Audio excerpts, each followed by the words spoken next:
Here's how I measure my blood sugar and my ketones after I fasted for a while. Right now I'm at about 87 and a half hours. My goal is to do as close as possible to 100 hours, but sometimes it doesn't go that way. Sometimes your body just taps out, and trust me, it's not for lack of trying. I woke up around 3:30 this morning and immediately I was starving hard. And a lot of times it will pass, but this time it just kept going and going and going and going for like 3 hours. And then after that, even though the really bad pain is gone, it's still kind of lingering. So I decided to end my fast at 87 hours. And here's what I do. I have the Precision Extra blood analyzer. It does both your sugar and your ketones as long as you have two different types of strips. So you can get the Abbott Labs. I already opened it, but this is the blue one.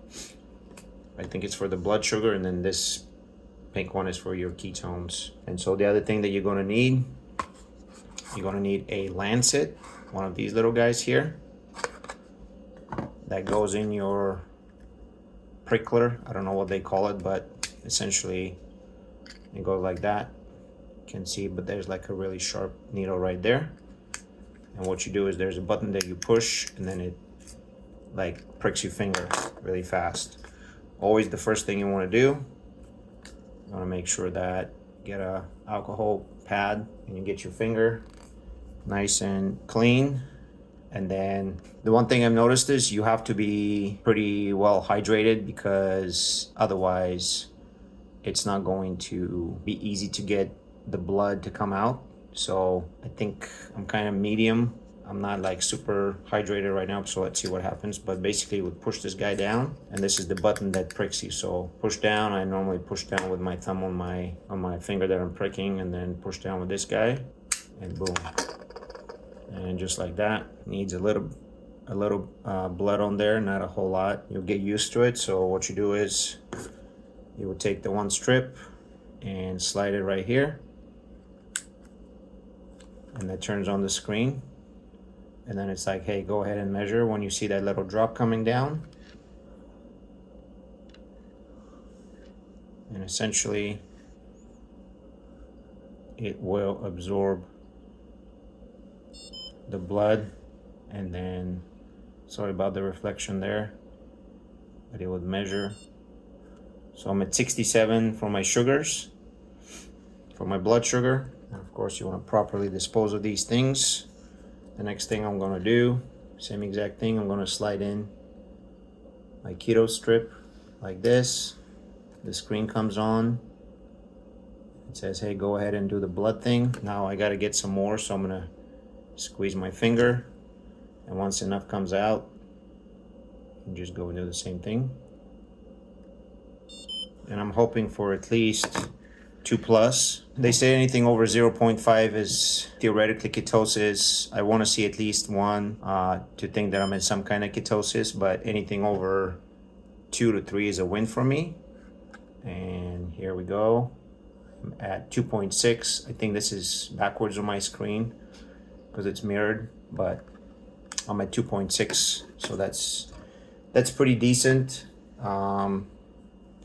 Again, anything over 3 is probably really good for about 80 to 90% of the people. So I'm pretty happy with 2.6. The one thing with me is it takes me a while to get my ketones up through fasting, and I have a really hard time getting in ketosis just by doing the keto diet. So literally for me, the fastest way to get into ketosis is by doing extended fasting. So I'm, like I said, 87 and a half hours. And before I've had as high as, I want to say 6, almost 5.6 or 6, somewhere in that neighborhood. That was after my 188-hour fast. And between days 5 and 8, when I was doing my 188-hour fast, my blood sugar got as low as 35. If you do some research, they tell you that's really low, which it is pretty low. However, your body has a way of producing sugar on its own without you having to ingest any sugary stuff or any calories, any sugar, and that's through exercise. So if you just do like a brisk walk or something like that, I've gotten myself used to doing even more of a intense exercise. I can probably do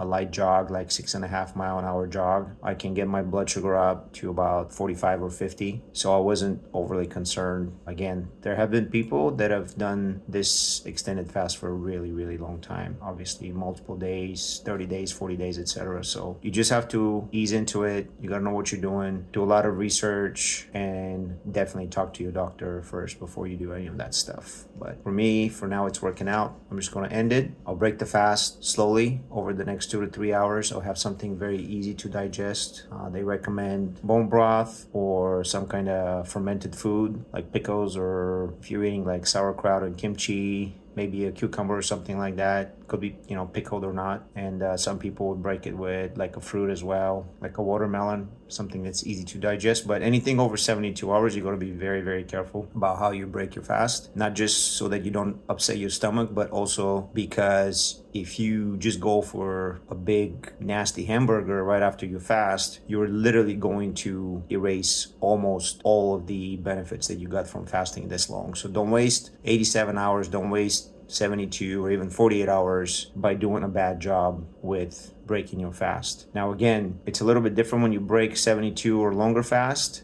You can be a little bit less careful with breaking anything under 72 hours. But again, don't put garbage in your body right after you've done a really good job with a fast. So if you have any questions, make sure you leave some comments. If you like this video, definitely like or subscribe. And of course, you can also join my school community at Your Life Supercharged, school.com/Life Supercharged. And I have a lot of different articles and discussions and live Zooms on this kind of stuff, exactly, as well as the most important thing, there are a lot of other people that are into this healthy stuff, and you get to meet and interact with a lot of them.